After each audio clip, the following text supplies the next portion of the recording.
Mabugso sa Negros Occidental naman ang kalain nga coffee products sa himo sang local coffee growers in Bida sa Coffee Festival 2024.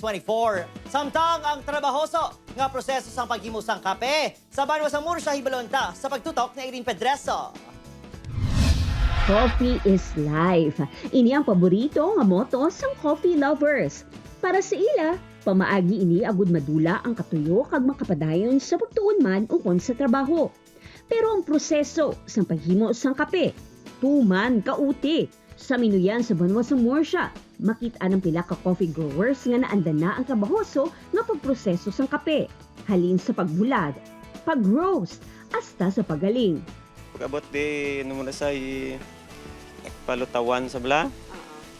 Tapos palutaw galingon, i-pulp mo sa pulp, ibulad, i-rosa, tapos pag-roast, galingon kag putson.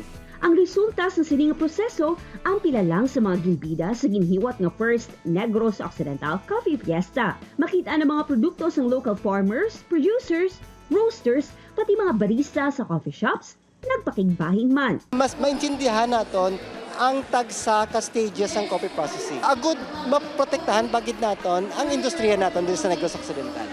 Sunod sa grupo, pinaagi sa aktibidad, mabuligan ang local farmers nga ma-promote ang ilang mga produkto. Bangod 20% lang sa ginakonsumo nga kape sa probinsya ang halin sa ila. 80% ang imported. Pagpanghangkat sunod sa grupo ang paglubo sa produksyon sa kape dala sa pabago-bago nga klima. Isa pa karason ang kakulangan sang kapital kag ihibalo sa mga coffee farmers sa pagbaligya sa ila produkto.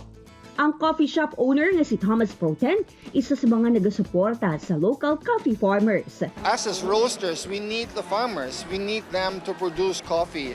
Because if we don't support them, if we don't give the right price, they will stop.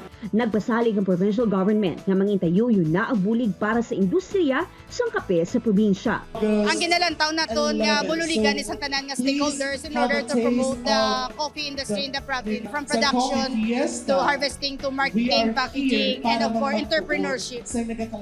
Upod Garuel Manggoy, Irene Pedreso, One Western Visayas.